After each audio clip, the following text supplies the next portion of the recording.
Esto es algo que debo hacer. Sé que lo que me va a pasar me lo merezco, es el mejor castigo por los crímenes que cometí. Fueron acciones tan viles, tan abominables que la muerte no sería castigo suficiente. La gente merece saber la verdad. Estoy seguro de que no me queda mucho tiempo, hace tiempo que él me acecha. Recuerdo el día en el que pensamos en cometer esta abominación. Estos acontecimientos fueron una de las partes más importantes de mi vida, y se quedó grabado en mi mente para el resto de mi existencia. Cogí un taxi para llegar allí, un viaje de 13 marcos. Bajé del taxi y contemplé el lugar. Ese no se podría considerar el barrio más bonito de Berlín. Pero allí era la reunión. Yo era un joven científico. Empecé a trabajar para el gobierno hacía 6 años, unos días antes de que Polonia fuera invadida.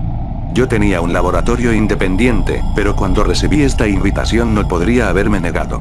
Por fin un presupuesto a la altura de mis ideas. Toqué 3 veces a la puerta, 2 golpes rápidos y uno seco. Alguien abrió la mirilla y me pidió que me identificara. Hoy hace una tarde calurosa en Moscú, el gorila me abrió la puerta y pude entrar. El lugar no era más que una tienda abandonada. Los pósters viejos y el polvo se acumulaban en las estanterías vacías. Retiré la alfombra que cubría el suelo y abrí la puerta de metal acorazada que quedó al descubierto. Pulsé el botón y la puerta se abrió con un sonoro chirrido. Otra vez se les ha olvidado engrasarlo, pensé. Bajé las aparentemente infinitas escaleras y llegué a la planta oculta. Una gran X en un círculo se veía dibujada en la pared. Era el símbolo de esta rama de la organización. Mientras me dirigía a la sala de reunión vi de reojo varias salas en las que se llevaban a cabo experimentos que según nuestro comandante lo que se hiciera allí no era de nuestra incumbencia. Los largos pasillos con paredes de hormigón encerraban grandes misterios. Finalmente llegué a la sala acordada. 2 guardias armados custodiaban la puerta. Me senté en la mesa y esperé a que llegara el jefe. En la sala de reunión se podía ver el emblema, justo detrás de la gran silla que le correspondía al jefe. Había otros científicos conmigo, pero no hablé con ellos. Soy de naturaleza solitaria, nunca he tenido demasiados amigos. Solo hablaba cuando era necesario, y no conocía mucho a la gente con la que me tocaba trabajar, aunque tampoco es que le pusiese mucho empeño. Cuando llegó el jefe, mis compañeros ya estaban sentados. Bien, como seguramente sabrán, la guerra no va a nuestro favor. Hemos perdido territorios por todas partes, y aún peor, ya estarán al corriente de que algunos de los mejores científicos que teníamos se han ido con los enemigos. Por lo que sabemos, podrían estar desarrollando armas atómicas. ¿Y eso dónde nos sitúa?, preguntó un compañero. Nos sitúa en que debemos estar protegidos. Ya conocen a estos americanos. Seguramente estarán encantados de volarnos por los aires. Debemos atacar primero. ¿Y cómo lo haremos?, pregunté yo. Algunas de las mejores mentes que tenemos se han ido con nosotros. ¿Qué sugiere? Sugiero, querido amigo, que debemos crear algo aún más poderoso que las bombas atómicas. Pero estamos pensando que una bomba no sería tan buena idea si el territorio enemigo queda vaporizado. Tenemos que tomarlo, no destruirlo. ¿Y cómo espera conseguir eso? La respuesta más apropiada debe ser humana. Señor, con todos mis respetos, andamos escasos de hombres. Repuse. Pero, ¿y si tuviéramos un hombre que equivaliese a un pelotón?, preguntó él de forma retórica. Perdone señor, pero no le entiendo, contesté yo confuso. Desgraciadamente la evolución va demasiado despacio. Pero si consiguiéramos la manera de crear al soldado perfecto, la guerra acabaría en cuestión de semanas. ¿Un qué? Eso es ciencia ficción. Por eso les he traído aquí, caballeros. Ustedes son los únicos que pueden convertir la ciencia ficción en ciencia. Por eso he decidido clausurar temporalmente sus proyectos actuales para que centren sus esfuerzos en este trabajo. En ese momento no sé cómo me sentí. En parte creía que mi jefe estaba loco, que nuestra derrota aparentemente inmediata le había hecho perder un tornillo. Pero también me sentí emocionado ante la idea de llevar a cabo tal proeza. Durante el resto de la reunión, el jefe nos explicó cómo iba a organizar los grupos, y cómo se iba a ampliar el escaso presupuesto a ese experimento, mientras que se reduciría el dinero utilizado en fuerzas convencionales. Fui declarado parte del proyecto y me pusieron junto a unos científicos a los que conocía solo de vista. El jefe dijo que supervisaría el proyecto personalmente. Pasaron las semanas y los meses. Poco a poco íbamos consiguiendo resultados. Sabíamos cómo hacer al sujeto más fuerte, más rápido y más resistente. También hallamos cómo hacerle inmune a venenos, enfermedades e incluso a la radiación, ya que nuestro temor de que los aliados estuvieran desarrollando armas nucleares iba acrecentando a medida que pasaba el tiempo. Un día el jefe me convocó en su despacho. Disculpe señor, ¿para qué quería verme? Pregunté algo temeroso. Como supervisor de Proyecto 84, ya sabrá que estoy al corriente de cómo van las investigaciones, ¿verdad? Sí señor. ¿No lo estamos haciendo bien? A eso iba. Verá, en la teoría vamos bien, pero no en la práctica. No creo que nuestros enemigos huyan ante nuestros planos y proyectos.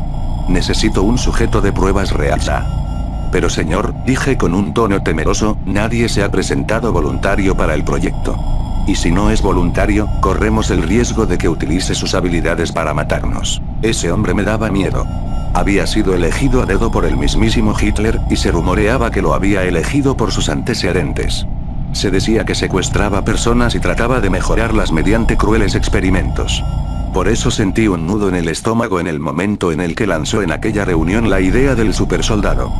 Bueno, contestó él, en caso de que no encuentre un sujeto de pruebas voluntario se le considerará como voluntario. Salí de allí completamente pálido.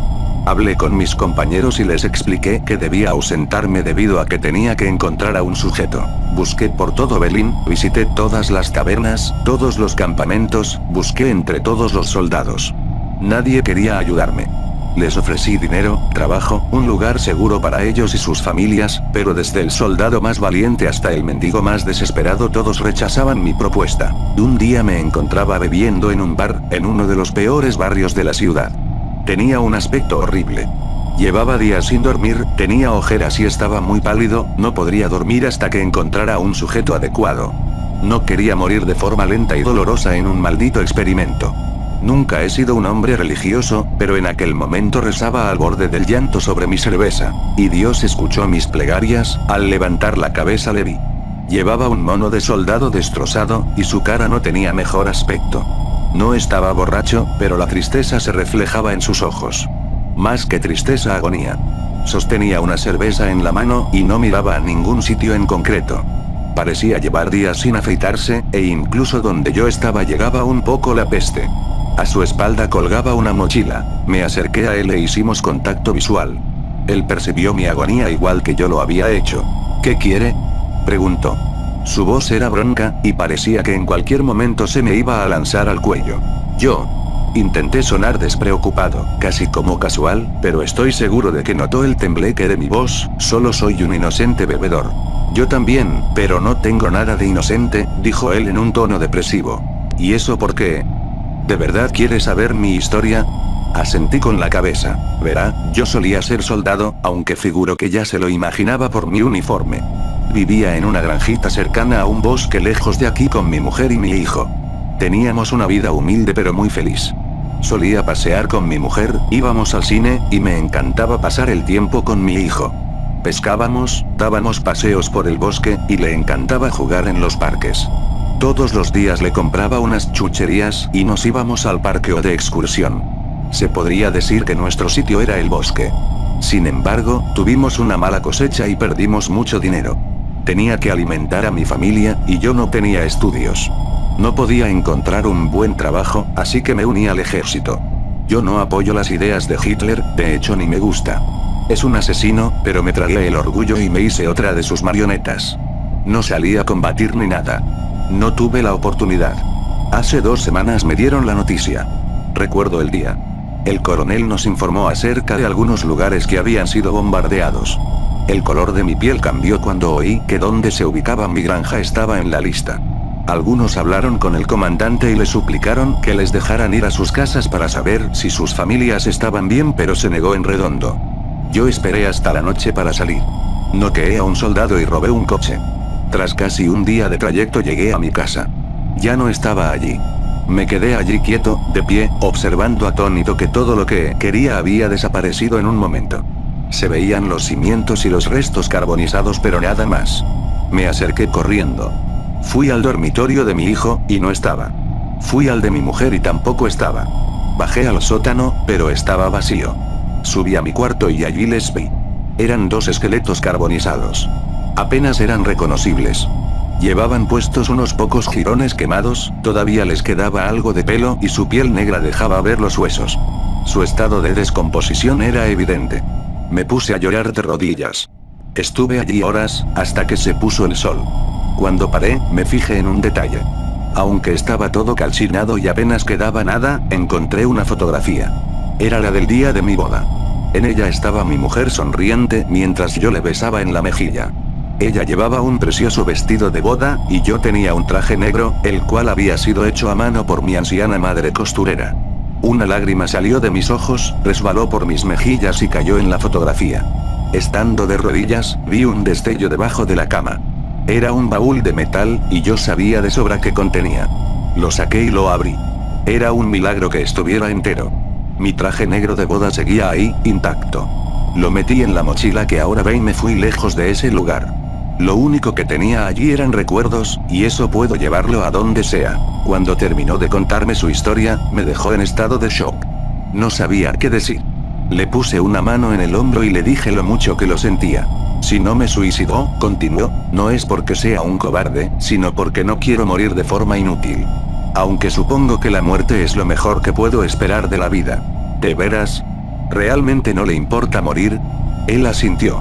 Entonces, tengo una oferta que le interesará. Verá, soy científico. Necesitamos un sujeto para realizar un experimento que puede cambiar el curso de la guerra. Pero el experimento es peligroso, y tiene muchas posibilidades de acabar con la vida del sujeto. ¿Le interesa? El hombre permaneció en silencio durante unos segundos. Después asintió con la cabeza. Unas horas más tarde llegamos al lugar de pruebas. El jefe nos hizo llamar al sujeto y a mí. Bien, caballeros, es un placer tenerles aquí. Buen trabajo, doctor. Y supongo que usted es nuestro voluntario, ¿verdad? El jefe y el sujeto se dieron la mano en silencio. El sujeto seguía teniendo la misma cara que tenía en el bar. Así me gusta, dijo el jefe sonriente, un soldado callado es un buen soldado. Bueno, será mejor que se retire y nos deje al doctor y a mí solos. En la puerta un científico le dirá a dónde tiene que ir. El sujeto abandonó la sala y cerró la puerta tras de sí. Bueno, doctor, me alegro de que haya tenido éxito en su búsqueda. Como creíamos que no iba a encontrar a nadie, nos tomamos la libertad de buscar otros voluntarios en los campos de exterminio. Tenemos unos 12. Bueno, intervine, eso es una buena noticia. Dígame, ¿qué herramientas tenemos para trabajar? Verá, lo que le voy a enseñar es completamente confidencial. Yo no entiendo mucho de esto, lo que le diré es lo que me contó uno de los chicos del laboratorio. Vamos a utilizar una sustancia que se podría llamar modificador molecular. ¿Cómo? Sí, un modificador molecular. Es un poco complicado, pero le permite al sujeto modificar las células de su cuerpo a su voluntad. Podrá elegir a la velocidad a la que sus células se reproduzcan. Esto significa que podría regenerar miembros enteros, modificar los existentes y hasta crear otros nuevos. Junto a lo que ya han conseguido, tenemos muchas posibilidades de que funcione. Pero, pregunté, ¿de dónde han sacado esto? No es de tu incumbencia, joven, dijo él con frialdad, prosigamos. Creo que esta sustancia puede ser muy peligrosa para una persona que no cumpla con las condiciones físicas y sobre todo psicológicas. No sabrá cómo controlarse y perecerá inmediatamente. Entonces supongo que deberemos entrenar a los sujetos de prueba. No, doctor, solo hay un sujeto de prueba. El que trajo usted. ¿Pero qué hay de los 12 de los que me ha hablado hace un momento? Mi joven amigo, esos eran para descubrir de qué era capaz el modificador. Gracias a ellos sabemos la voluntad que requiere y las condiciones físicas ideales. Así que están todos muertos, concluyó la frase. Bueno, ahora quiero que se ponga de acuerdo con los ingenieros y aprenda cómo puede hacer que la fórmula no sea letal. Durante el siguiente par de meses no hice otra cosa sino trabajar. Aprendí a configurar la fórmula para hacer que se pudiera usar sin matar al sujeto. Ayudé a los ingenieros a construir la máquina en la que lo administraríamos. El sujeto, nunca aprendí su nombre, así me afectaría menos su muerte o su destino, fue obligado a consumir una dieta estricta y a hacer mucho ejercicio. Pronto consiguió una forma física formidable, pero mentalmente seguía hecho polvo. No importaba qué estuviera haciendo, siempre llevaba a todas partes su traje negro de boda. Incluso se acostaba con él. Ni sabía si se lo quitaba para ducharse. No hablaba. Le comuniqué mis inquietudes al jefe, pero él decía que no podíamos echarnos atrás tras tanto tiempo y que si moría ya encontraríamos a otro sujeto. Finalmente llegó el día del experimento. Todo el mundo estaba listo. Estábamos en una sala llena de máquinas y de gente trabajando. Había unos cámaras que tenían la tarea de grabar el experimento para su posterior análisis. Acompañé al sujeto a una especie de cabina metálica que tenía un pequeño pero grueso cristal desde donde podríamos ver su rostro y parte del torso. Ni siquiera para la prueba se quitó el traje. Bien, ahora explicaré cómo vamos a hacer esto. Primero le meteremos en la máquina y le inyectaremos el modificador molecular para que le haga efecto por dentro. Dolerá bastante, se lo advierto. A continuación el mismo modificador, esta vez en forma de gas, se meterá por los poros de su piel, afectando de esta manera al exterior. Y por último la parte más importante. Para que esto funcione tendremos que desarmarle, por así decirlo, con unos rayos de energía que saldrán de las paredes. Si quiere sobrevivir tendrá que ordenarle a su cuerpo que le dé forma. Como tendrá el modificador en sus genes ya podrá hacerlo. Recuérdelo, se metió en la máquina, le amarré bien con la ayuda de otros científicos y busqué entre los instrumentos una enorme jeringuilla. Miré al jefe quien me observaba desde una ventana circular por encima mío. Echó una mirada atrás y al volver a mirarme asintió con la cabeza. Inyecté el suero y el sujeto hizo una mueca de dolor y se sacudió violentamente. Cerramos la cabina con una palanca y tras una combinación de botones la cabina se llenó de una niebla densa. Esperamos 20 segundos y después giré la palanca que activaba el rayo. La cabina se iluminó junto a un sonido ensordecedor. Tras unos segundos eternos pudimos ver lo que había dentro de la cabina. El ser que nos observaba ya no era humano ni por asomo. Lo único de humano que tenía era su forma y el traje negro que llevaba puesto. Su rostro se había esfumado. Su cabeza parecía un lienzo en blanco. No tenía ojos, ni boca, ni nariz, ni pelo, ni ningún rasgo facial. Todos los que pudimos verlo estábamos inmóviles. El sonido fue cortado por el megáfono llamándome. Me dirigí allí mientras todos seguían contemplando la criatura que tenían enfrente y que solo hacía pocos segundos era humano. El jefe me estaba esperando en su despacho. ¿Y bien? ¿Ha funcionado? ¿Funcionado? Dije furioso, lo único que he visto es que hemos convertido a un hombre en un monstruo, que creo que está muerto. ¿Muerto? Sí, no se mueve. Dele tiempo, doctor. Y a propósito, si vuelve usted a amenazarme le juro que descubrirá lo cómodas que son las instalaciones de un campo de concentración. Cuando estaba a punto de replicar un científico entró corriendo en la sala. Doctor. Dijo jadeando, no sabría decir si del pánico o de la felicidad, se está moviendo. Está vivo. Oí cómo se descorchaba una botella de champán y el tintineo de unas copas. Parece que su experimento ha sido un éxito, dijo el jefe mientras servía 2 copas de champán, brindemos por ello. Ese día se celebró una gran fiesta en la que participamos todos. Hasta yo bebí un poco. Nosotros acabábamos de dar el primer paso de Alemania hacia la victoria. Y en buen momento. En esos momentos las estábamos pasando canutas, perdíamos a gente por todas partes. Al día siguiente tuvimos que volver al trabajo. Que estuviera vivo no demostraba nada, simplemente podríamos haber deformado a alguien. Hablando de eso, aunque aparentemente a nadie parecía importarle, yo no paraba de preguntarme de por qué su rostro había desaparecido. La lógica me decía que al formarse de nuevo no había sabido cómo recrear su rostro, pero también me preguntaba si lo que sucedía era que no quería que nadie volviera a verle la cara. Estar con esta nueva transformación no me parecía tan raro, ya que era la misma persona que antes excepto por su ausencia de rostro. Se movía silencioso y trajeado sin mediar palabra. Dejé de lado la filosofía y me centré en el trabajo. Lo transportamos a una sala de cristal extra grueso, resistente a la radiación y al fuego y comenzamos a hacer pruebas. Los espectadores éramos unos cuantos científicos, los mismos cámaras de la prueba y yo. El jefe estaba con nosotros, y era el que esperaba con más ansias ver su supersoldado. Empezamos a llenar la sala de radiación por unos conductos. Primero pusimos la suficiente para poner enfermo a un hombre adulto medio. Ninguna reacción. Subimos S600 rats, dosis suficiente para matar a un hombre adulto. Ninguna reacción. Y así, poco a poco llegamos a 6000 rats. Nada. Se abrió una plataforma en el suelo por la que cayeron los residuos y llenamos la sala de vapor para descontaminarla. Tomé algunas notas junto a mis compañeros.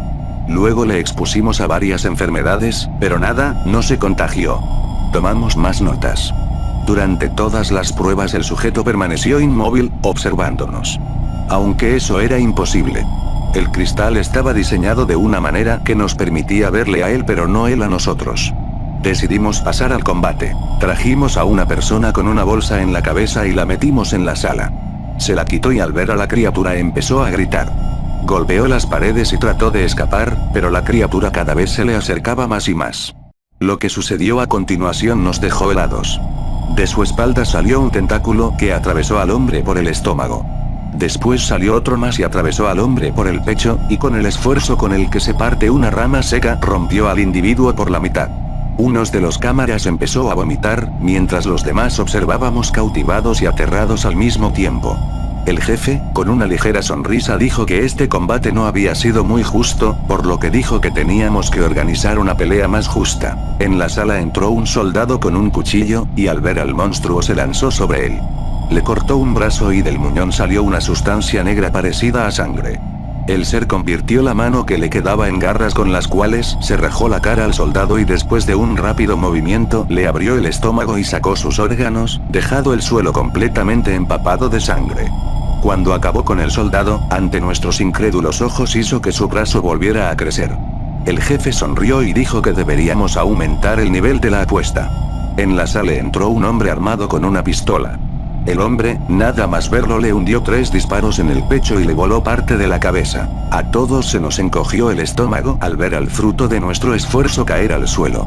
El hombre se puso a gritar diciendo que ya había cumplido su parte del trato y que ahora debían dejarle irse. De repente se cayó, y empezó a escupir sangre por la boca. Miramos a su pecho. Estaba atravesado por un tentáculo. El ser levantó a su ahora indefensa víctima, acercó su cara contra la suya y el hombre vio como el agujero de su cara se cerraba. La víctima dejó de patalear y el ser lo tiró con fuerza contra la pared. Quedamos todos en silencio. Mediante un vapor que salió de las paredes, se obligó al ser a volver a su jaula y pasaron varias personas a limpiar la sangre y a recoger a los cadáveres en bolsas negras. El jefe no podía estar más orgulloso. Por fin había creado lo que quería, una máquina de matar perfecta que no sentía piedad, que era casi indestructible. Tal era su estado de ánimo, que incluso nos dio una bonificación salarial ese día. Más tarde yo y mis compañeros nos reunimos en su despacho para hablar sobre los resultados del experimento. Caballeros, no podría estar más orgulloso. Por fin lo hemos conseguido. Ahora nada podrá detenernos. Señor, hay que hacer más pruebas. Le hemos visto actuar, pero todavía tenemos que verle trabajar en espacios abiertos. No es lo mismo matar algo en una sala pequeña e iluminada que en un oscuro bosque, dije yo. Bueno, tienen razón. Tenemos que preparar una prueba en el exterior.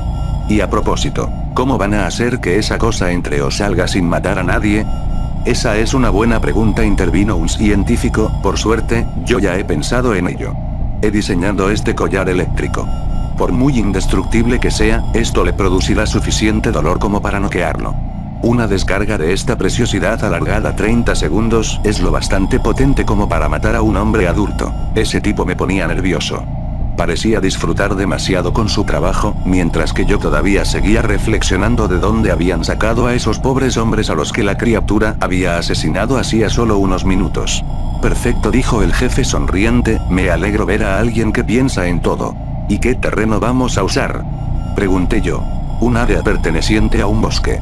Vallaremos el perímetro establecido y colocaremos torres de vigilancia por toda la zona desde las que nos informarán de cada paso que dé. A la noche del día siguiente todo estaba preparado y junto con mi equipo fui al despacho del jefe desde donde escucharíamos las transmisiones. En su despacho había bastantes equipos de radioaficionado, unos 6, uno por cada vigilante. Cada equipo tenía un nombre encima que explicaba dónde se localizaban cada uno. Había uno en el extremo sur, otro en el extremo norte, otro en el extremo este, otro en el extremo oeste, otro en el centro norte y otro en el centro sur. El vigilante del extremo sur llamó para informar de la correcta colocación de la criatura en el perímetro. Tras unos minutos de silencio, el extremo este avisó de la visualización de la criatura y que parecía estar quieto, observándolo. Recuerde, dijo el jefe, si ve que se acerca demasiado une su control para activar el collar. Durante unas horas no pasó nada, solo recibíamos transmisiones que informaban si veían al ser. Todos coincidían en que era extremadamente rápido y se escondía en los árboles con muchísima facilidad. Varias veces los vigilantes tuvieron que activar el electrocollarín cuando se ponían nerviosos y todos informaban de la desaparición de cualquier signo de vida animal minutos antes de divisar a la criatura. Sin embargo, una transmisión fue algo inusual. Provenía del puesto localizado en el centro norte. Nos informó de que cerca de su puesto de vigilancia había un parque de juegos, y que la criatura se encontraba en él. Estaba enfrente de los columpios, observándolos. A continuación, en palabras del vigilante, creo que está llorando. Pude leer la expresión de incredulidad de mis compañeros instantáneamente, que seguro que yo también tenía. El jefe se adelantó al micrófono y preguntó con un tembleque en la voz. ¿Puede repetir? No creo que le hayamos oído bien. Señor, dijo el vigilante, está sollozando.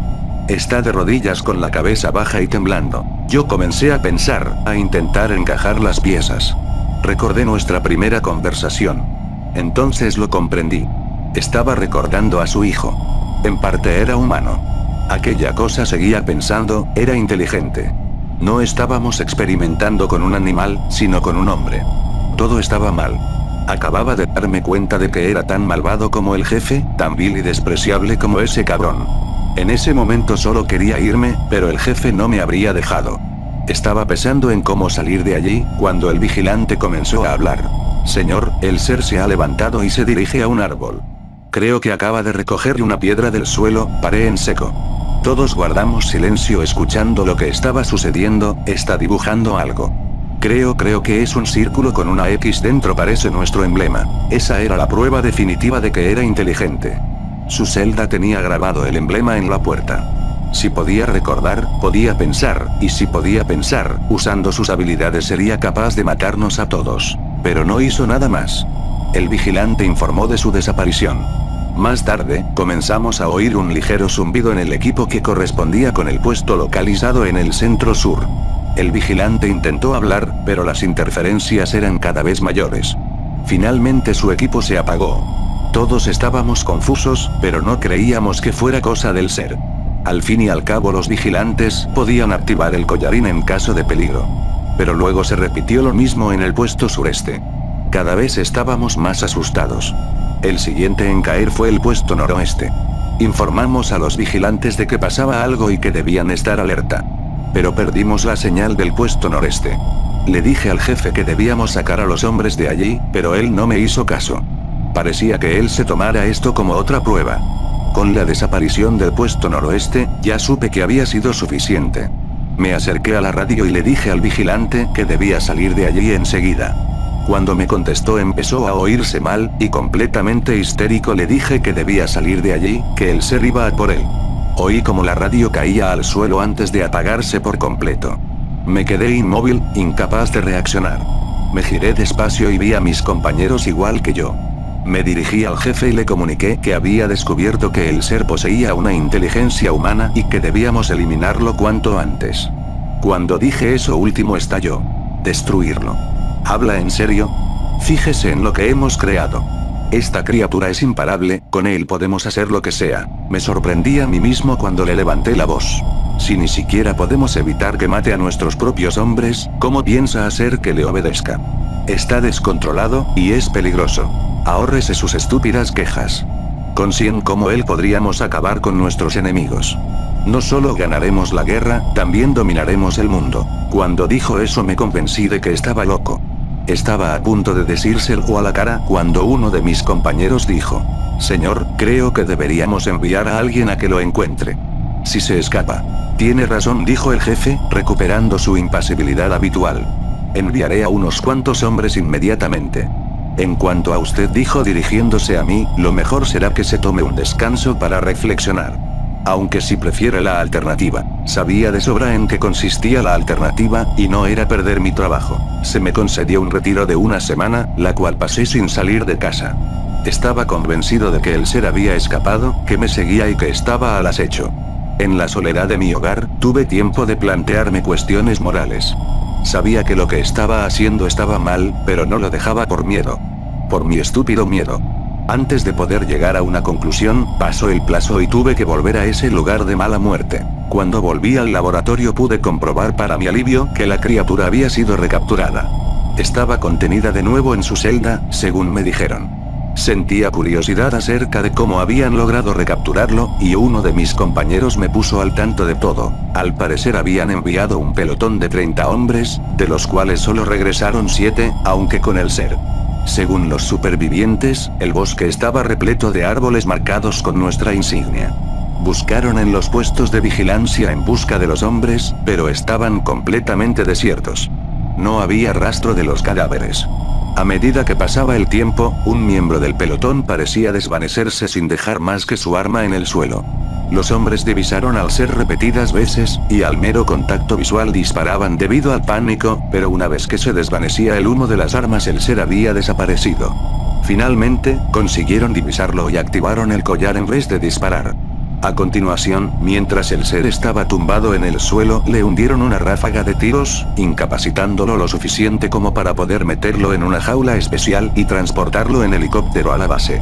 El jefe al parecer se tomó la captura de la criatura como otra prueba. Ese hombre cada vez me daba más asco.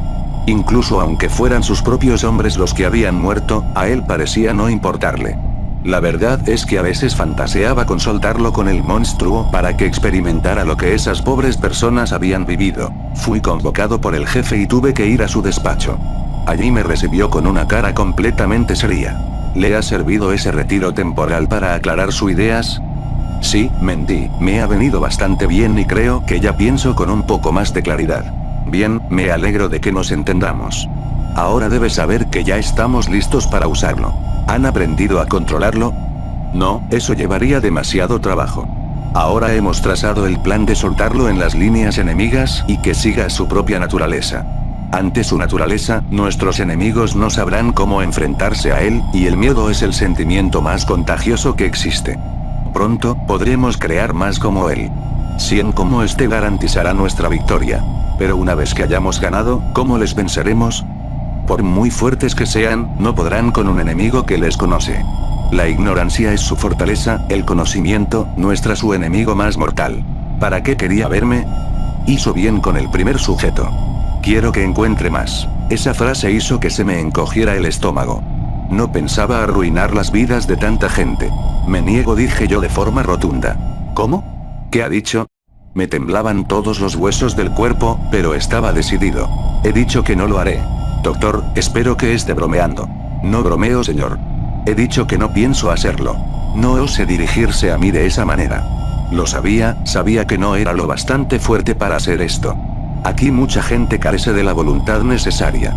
Creí que dándole ese periodo de descanso podría darse cuenta de que vamos por el buen camino. Pero veo que me equivoqué. Creo que ya no son necesarios sus servicios. ¿Y qué piensa hacer sin mí? Yo le he dado vida a este proyecto. Sin mí no conseguirán nada. Por favor, usted ni siquiera fue el creador del suero, no creó a la máquina, no hizo prácticamente nada destacable. Y lo sabe. Me había echado un farol, y no se lo había creído. Nada me impedirá matarle. El jefe sacó una pistola de su chaqueta y me apuntó. En ese momento oímos un gran ruido, seguido de una sacudida de la sala entera. Quedamos aturdidos unos segundos, y después reaccionamos. Habíamos pasado por alto el incesante pitido del radar. Estaba detectando montones de aviones. Habían llegado hasta Berlín. Salí de allí corriendo antes de que el jefe pudiera darse cuenta y me dirigí a la salida, pero a mitad de camino otro científico se chocó conmigo y me tiró al suelo. Parecía aún más asustado que yo. Gracias a Dios que estás aquí. Dijo él, tenemos que salir de aquí ahora mismo. ¿Cuántas explosiones puede aguantar este búnker? El peligro no está ahí fuera. Esas malditas explosiones han roto la jaula donde teníamos al experimento. Me quedé completamente paralizado. Mi compañero tiró de mí al tiempo que exclamaba que teníamos que salir de allí. Me recuperé del shock y estaba listo para salir cuando retumbó otra explosión. Pocos segundos después las luces comenzaron a tintinear hasta apagarse. Se encendieron unas pocas luces de emergencia, pero aún así la oscuridad era bastante densa. Traté de localizar a mi compañero, y cuando por fin lo divisé vi que estaba contemplando algo al final del pasillo con una gran expresión de terror en el rostro. Miré hacia lo que estaba observando, y cuando mis ojos se acostumbraron a la oscuridad pude ver una silueta muy alta sosteniendo a un científico con una sola mano. Me fijé mejor y vi que en realidad el científico estaba atravesado por el brazo de la criatura. El instinto sustituyó al razonamiento. A duras penas pude convencer a mis piernas de que se movieran, pero lo conseguí y salí de allí a toda velocidad. Atravesé los aparentemente infinitos pasillos en busca de una salida que no podía localizar a causa del pánico. Cada poco rato las salas temblaban a causa de las bombas, y en 2 ocasiones caí al suelo. Continué hasta que divisé una gran puerta que yo conocía muy bien. Era la salida. Creía que estaba salvado hasta que sucedió otra explosión, pero esta vez procedía de dentro. Las calderas, susurré para mí. Una llamarada al final del pasillo confirmó mis sospechas. Pero la llamarada hizo algo más. La luz que se mostró durante un rápido segundo me permitió verle. Lo recuerdo bien. Estaba de pie, con varios tentáculos brotando de su espalda, y parecía estar cubierto algo que parecía sangre. Cuando le miré volteó la cabeza como un búho en mi dirección y comenzó a dirigirse hacia mí lentamente. Comencé a patear la puerta intentando abrirla. No sabía qué era peor. Si el fuego consumiéndolo todo o el ser con paso firme acercándose cada vez más. Finalmente conseguí hacerla ceder, pocos segundos antes de que el fuego me alcanzara consumiéndolo todo, incluyendo a la criatura. Subí las escaleras como un loco, llegué a la tienda de la que no quedaba nada más que escombros y la trampilla por la que acababa de salir. Comencé a correr por las calles sin parar. Había gente yendo por todos lados. Niños llorando por sus madres, ancianos demasiado débiles para poder correr, y sobre todo personas tratando de salvar la vida. Me quité la bata de laboratorio para ir más deprisa y continué por las calles atestadas de gente.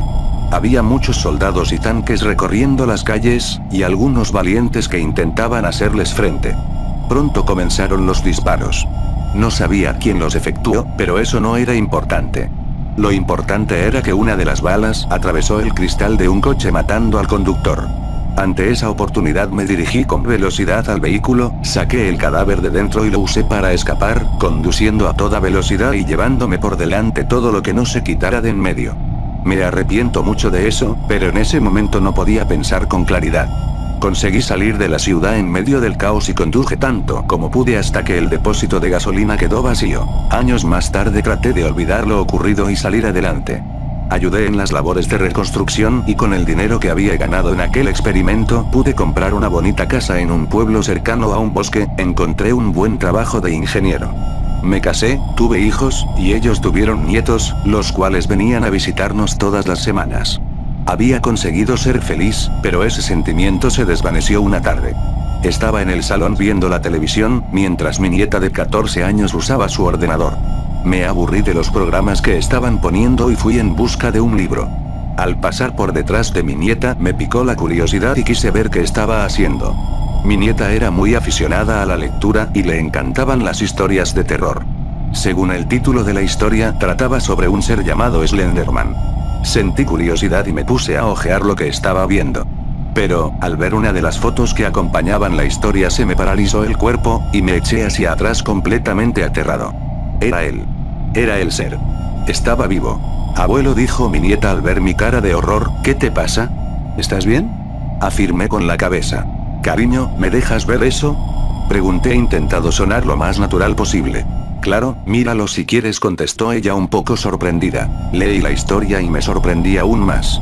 Hablaba de todo: su traje, su ausencia de rostro, su relación con los bosques, su preferencia por los niños, supongo que era debido al recuerdo de su hijo, incluso mostraba el símbolo de mi antigua organización como su marca.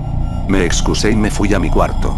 Esa noche las más terribles pesadillas se agolpaban en mi mente, todas relacionadas con ese monstruo. Supe que mi fin había llegado hace pocos días. Salí a tomar un poco el aire al bosque colindante con la casa hace 2 días, y en uno de los árboles pude verlo. Ese maldito símbolo. Desde entonces no he vuelto a salir de casa. Me paso aquí todo el tiempo, y no permito a mi familia que venga a visitarme. Están preocupados, pero no quiero que les pase nada malo. De hecho, le he visto. A través de las ventanas. Está allí, en el bosque, riéndose de mí. Y cada vez más cerca. De hecho, ya han desaparecido 2 niños en el bosque. Mi hija les prohibió a mis nietos ni siquiera acercarse al bosque. Escribo esto desde mi cuarto. Cada vez que miro a la ventana le veo entre los árboles. No me atrevo a moverme. Creo que él disfruta con mi miedo. Sé que mi muerte se aproxima, y es cada vez más cercana. Me lo merezco. Yo creé a este ser, y no me merezco otra cosa. La guerra acabó con su espíritu, y nuestro experimento acabó por eliminar todo vestigio de la bondad que residía en su corazón. Es curioso. Durante toda esta historia no le he puesto nombre, nunca me preocupé de hacerlo. Ahora sé que mi muerte será a manos del ser conocido como Slenderman.